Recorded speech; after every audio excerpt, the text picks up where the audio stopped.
In this tutorial, what we're going to do now is flesh out the content. So in the previous tutorials, what we did is we looked for all the content that was persistent, and we put that on the slide master. So if we come here, we've got our slide master, and we put all our persistent content on there. Now these are our hyperlink shapes. We're going to fix that. We're going to make those transparent when we're all done. So I've got those hyperlink shapes. I've applied the layout to all of these slides. So that's just going up here and select layout. And so all these slides have the same content and the hyperlink. So they should all bounce around when we preview it. The only thing is we can't tell what's what because they all look exactly the same. So now what we're going to do is put content on here that's unique to the slide. And that'll then finish up our interaction. So the first thing we want to do is let's go back to the slide master. And I'm going to select the image, which I have here. So I'll hit Control C to copy it. I'm going to close this. I'm going to go to slide 1. And slide 1 is our main slide, right? So we're going to do Control V. And that's going to have the image. Now you can see it's covering up the hyperlinking. That's okay because we're going to put a hyperlink on this image. So just go ahead, hit Control K. And what we want to do is add a hyperlink that's going to go to slide 2 or the intro panel, because the first slide is our kind of main slide, and then that's kind of our introduction to the scenario, and then this will be our intro panel, and then we'll have the other panels to collect information. So we're going to make sure it hyperlinks to slide 2, hit OK, and we want this to be colored, so I just have to double click on this, go to color, and then I'll just go back to no recoloring. So this is the original image. And so it looks really nice here with the black border and everything. It's got a hyperlink. When I click the hyperlink, it's going to go to slide 2. Now once I'm at slide 2, I can click any of these boxes and jump around. So we need to put content on here specific to the slide. We're going to go ahead and ignore the text content because that's just a matter of putting text on this slide. But we're going to customize the look of the panels. So I'm going to start with this image here. So hit Control C, and I'm going to come to image or slide 2, hit Control V, and paste it. Now if I double click on this, this will open up the formatting option. I've got the crop toolbar. Now here's a couple of bonus tips when you're doing this. One is I can crop, but I've got to crop to the black line, and you can see the black line's not very thick. So it's possible that when I crop it, it's going to let some of these other panels bleed through, and that's just not going to look right. So what I'm actually going to do is I'm going to crop it inside the black line. Now to make it look like there's a black line, I'm actually just going to have the shape have a thicker black border on it. So the first thing we'll do is we'll crop it, and we're going to actually work on this first panel here. So we've got the crop tool. So we're going to crop, and we're going to crop this panel here. And again, I'm going to go inside the shape. So I want to make sure I'm avoiding the black line. It doesn't even have to be perfect because we're going to cover it all up with our black box. So I've got my shape here. Now you can see the other thing is I want to make this a little larger, so I'm going to scale it up. So I'm going to put a black border on this. So I'm just going to go to Home, do Shape Outline. We're going to choose we'll just choose the 6-point border, and it's black by default.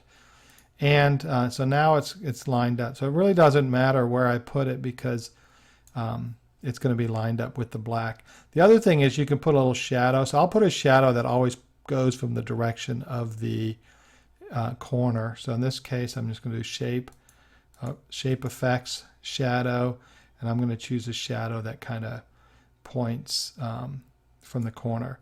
So that looks really nice. It's a little larger. The reason I made it larger, one is because sometimes when you publish these things, they nudge just a little so you can notice the nudging.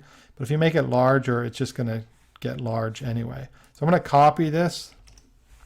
I'm going to go to slide 3. We're going to paste this. Now what we want to do on slide 3 is we want to work on this image. All the bordering and all this stuff is going to remain intact.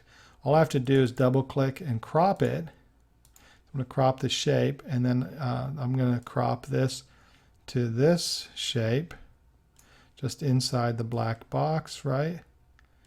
And then the only thing I have to do here is move it, And again, doesn't really need to be perfect. And if you want to mess with the shadow and make it come from the corner, you can do picture effects, shadow, and then we'll do it from the corner. And then I would repeat that. So I'm going to copy this, come over here, paste, and then the only thing I'm going to do here, same thing's cropping. This persistent cropping is kind of nice. I mean, it keeps the image, and then I just have to move this down. And you can see it's already going to be scaled, so it's larger. And it doesn't even matter if it's perfect or not, just because when you're clicking, it's gonna move anyway. So I'll move that up a little. And then same thing, Control C. We'll do number 4 here, or 5. And then we're going to do that, crop it again. And let's go ahead and crop this down to this one. Might have to make this a little larger here. So let's crop this. Come on, why is this? There you go. That's just the type of stuff that annoys me sometimes. Okay, so we're going to crop this here, and let's crop that in here. This is cropped in here. Inside the black line's okay. I'm going to move this up here. This looks good enough to me.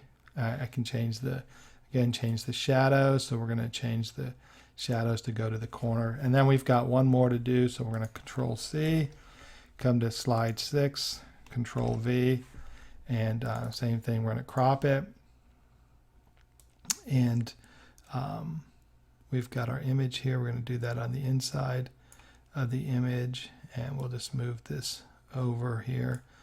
And we've got that. This just needs to be in line. And so again, I'm going to change the shadow so the shadow goes up to the corner. So what we should have now, if we preview this, is this jumping around to the slide. So everything works exactly the way we want it to. The only thing we need to do now is hide these hyperlink shapes.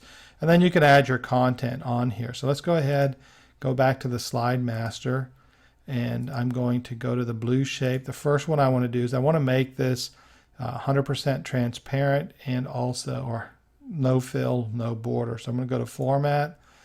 Shape fill is going to be none, and shape outline will be none.